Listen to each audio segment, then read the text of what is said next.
Alright, what's up guys? It's been like a while since I last uploaded a video. Since then a lot has changed. Uh, let's start with what I think is like pretty cool. That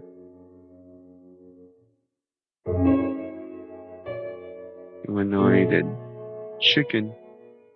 Okay.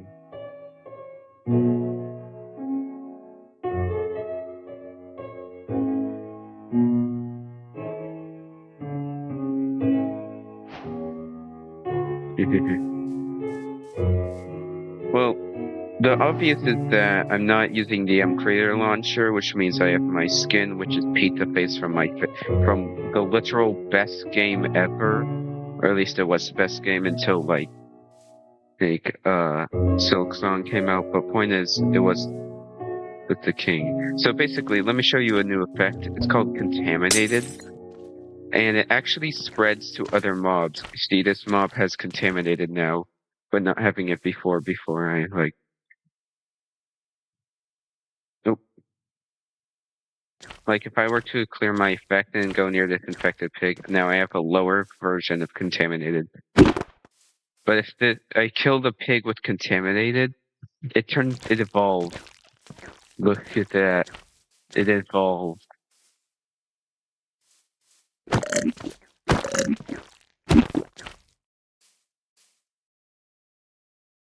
And currently the only mobs that can really evolve are the pig, spider, humanoid, and chicken.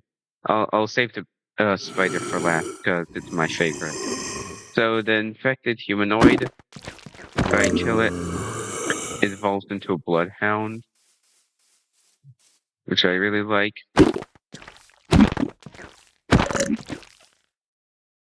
And then the infected chicken, got contaminated, it evolves into a spore. So basically what this does is like it spawns other mobs if mob spawning is available is on, and if I like yeah, I turned it off. So the spore will not work without mob spawning. And now it's time for the infected spider. Now what it does is it turns into this. It's a segmented entity. It's a segmented entity. You don't see this in any other or, or infection mod. Segmented entity. Look at that.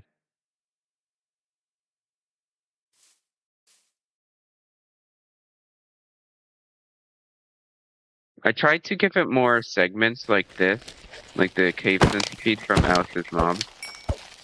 I mean, it does kind of, but I couldn't. But it's kind of like a like a infected version of that.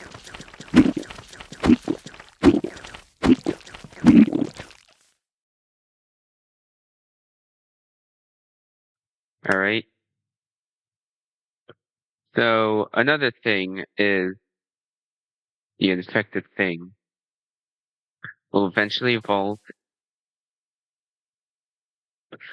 During phase 1, infected things can evolve into cavities. Now what these do is they spread the block infection.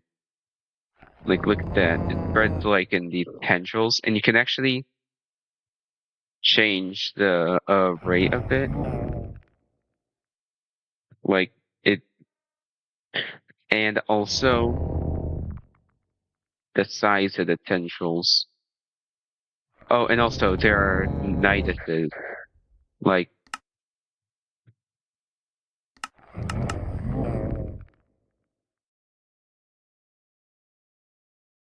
there's tree nidus, punctual nidus, strange nidus, factory nidus, and arcnitis.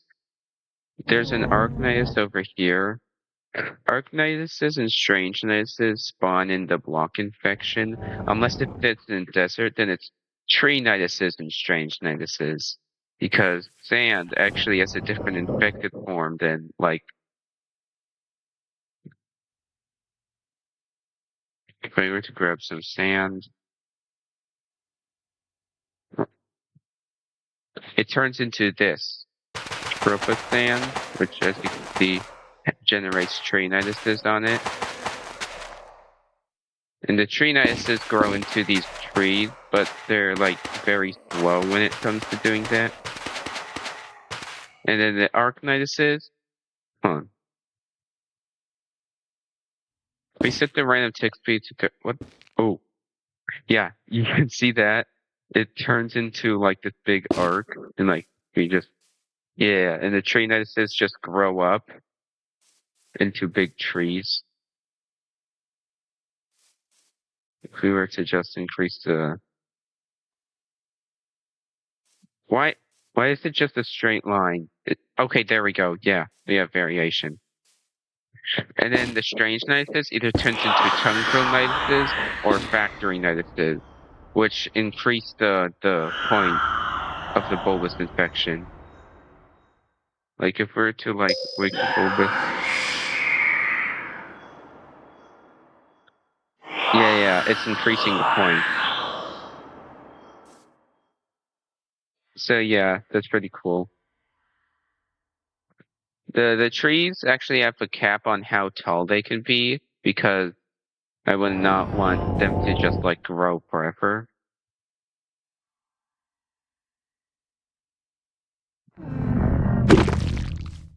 Oh yeah, I forgot about that.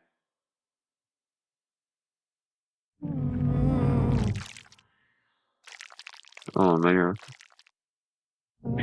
If you attack a cavity, it spawns this, the rotten. And like it's really cool because it like has like this. Now obviously it's not really finished yet, which is why it's like in the unfinished bulbous items, like here. There's actually a lot of mobs in the unfinished bulbous items.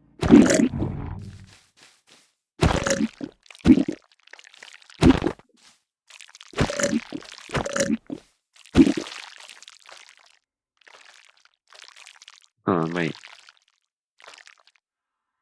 No. I'm just gonna use this. Gone.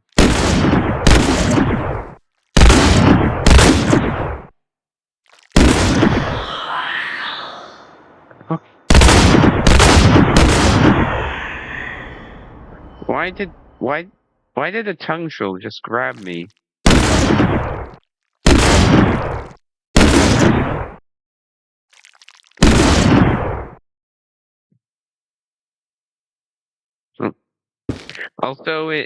Also the factory nidus spawns this infected debris, which when mined drops this bulb iron scrap, which can be combined with regular iron to get raw bulb iron, which can be melted into bulb iron ingots, which are completely and utterly useless.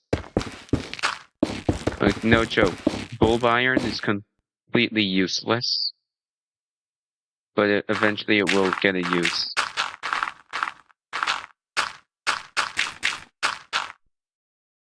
So yeah.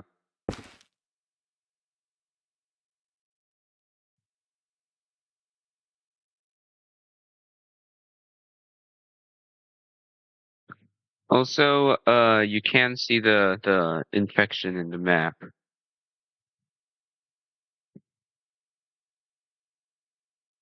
You know what? I'm gonna spawn a cavity and just do a little bit of a time lapse.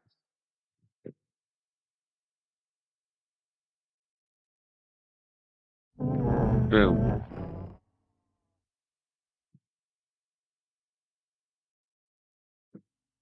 All right, time lapse time. 3, 2, 1, go.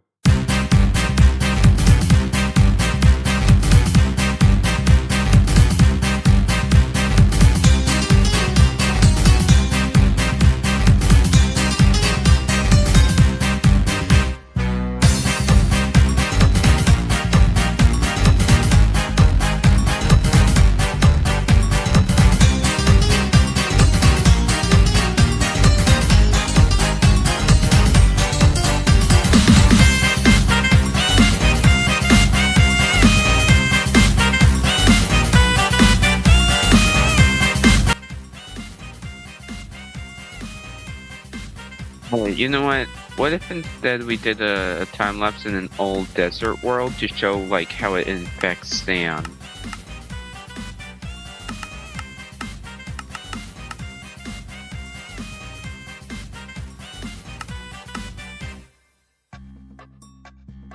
Once this old desert world starts, I will also wake up the Bulbus infection and also spawn a few spores along with the cavity and set the phase to 1. Because I forgot to mention that like at phase 1, the infection becomes like every time a Bulbus infected mob dies, it has a chance of like dropping a lingering potion of contaminated. So that way there's like a cloud of contamination, allowing other mobs to get contaminated, meaning if you kill these contaminated mobs, then they might mutate or grow into a groan, because that's what those evolved mobs are now called, groan. In the original Bulbus infection, the shitty one, it was called like evolve, but I realized that's way too similar to like fungal, so I just call it grown.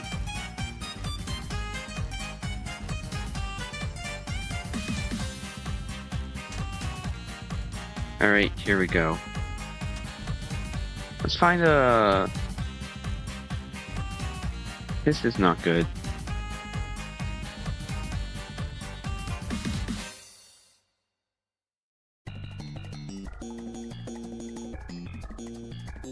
What if we just went to the nearest pyramid, then maybe, and let's just infect the pyramid.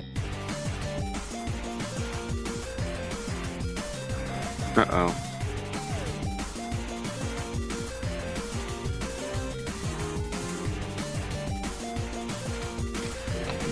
Okay.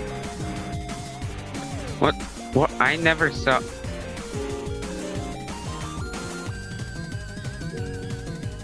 I never saw this. What is this? How did this even happen? Well...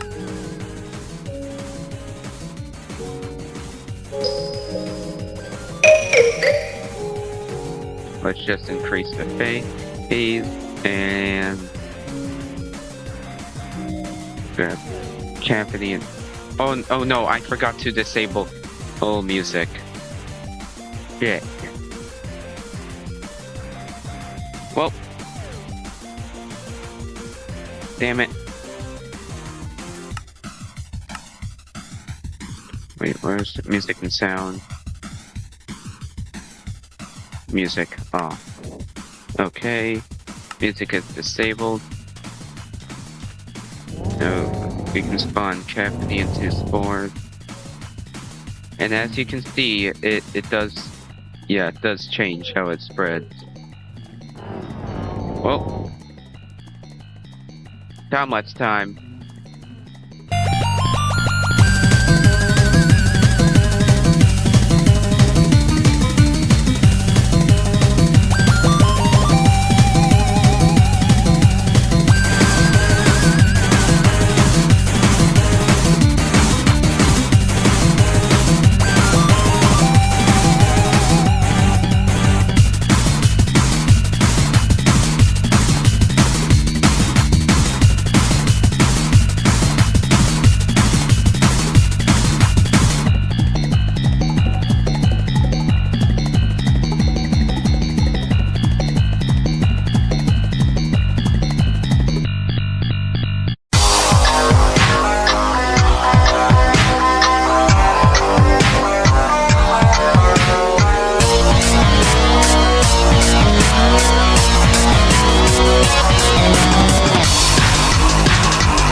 Well, you know what? I guess it's about time I end this video, so, see ya. Peace.